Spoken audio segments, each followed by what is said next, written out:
roi Mohamed VI du Maroc, le 23e monarque de la dynastie alaouite, est de loin plus chanceux que son fils par ailleurs héritier Moulay el-Hassan.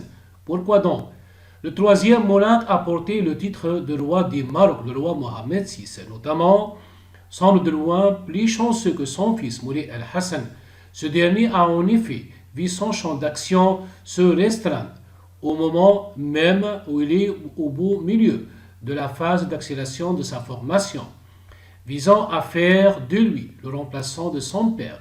Mohamed VI a eu le privilège de faire une partie de ses études en Europe, où le 29 octobre 1993, il obtient à l'université de Nice, Sophia Antipolis en France, le titre de docteur en droit avec la mention très honorable.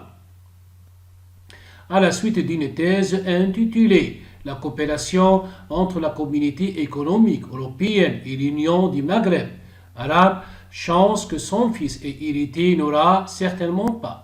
En effet, Moulay Hassan est né et a grandi dans un contexte totalement différent, dans une France où la menace est réelle, avec des attentats devenus récurrents. Envoyer le fils de Mohamed VI pour des études deviendrait trop risqué, puisque Moulay el-Hassan demeure le seul héritier du souverain.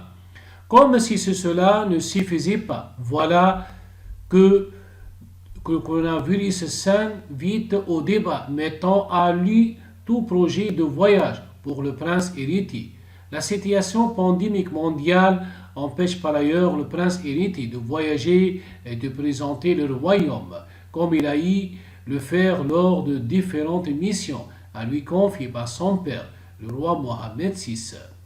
Toutefois, à défaut de pouvoir envoyer son fils étudier à l'étranger, notamment en France, le roi s'est arrangé pour décrocher une tête bien faite, d'origine marocaine. Certes, mais ayant eu de très hautes responsabilités dans l'enseignement français. Il s'agit de Najed Vallaud-Belkacem, ancienne ministre française de l'Éducation nationale, recrutée il y a quelques mois par l'Université polytechnique Mohamed VI de Rabat, où est orienté le prince héritier du Maroc.